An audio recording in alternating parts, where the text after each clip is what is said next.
അവിടെ വെച്ച് ഗംഗയിൽ നിന്നും ഒരു പ്രത്യേക തരം സൈക്കിക് വൈബ്രേഷന്റെ അനുഭവം എനിക്ക് കിട്ടാൻ തുടങ്ങി.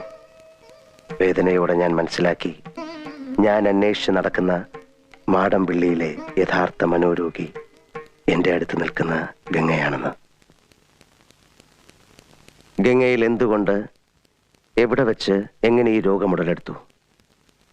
ഒരിക്കൽ നീയുമായിട്ടുള്ള വിവാഹാലോചന വരെ എത്തിയ ശ്രീദേവിയുടെ സാന്നിധ്യമാണോ ഗംഗയുടെ രോഗകാരണം?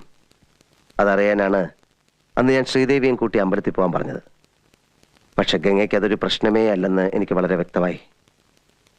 പഴങ്കഥയിലെ നാഗവല്ലിയുടെ ഒരു കാര്യം പറഞ്ഞ് ഗംഗയെ പ്രകോപിപ്പിക്കാൻ ഞാൻ ശ്രമിച്ചു. നാഗവല്ലിയുടെ ചിലങ്കയെ ചൊല്ലി എന്തൊക്കെയോ പറഞ്ഞ് ഞാൻ ഗംഗയോട് എതിർത്തു. ഗംഗ പ്രതികരിച്ചു. അതിശക്തമായി, അസാധാരണമായി. അപൂർവമായ ഒരു മനോരോഗത്തിന്റെ അഗ്നികുണ്ഡങ്ങൾ ഗംഗയെ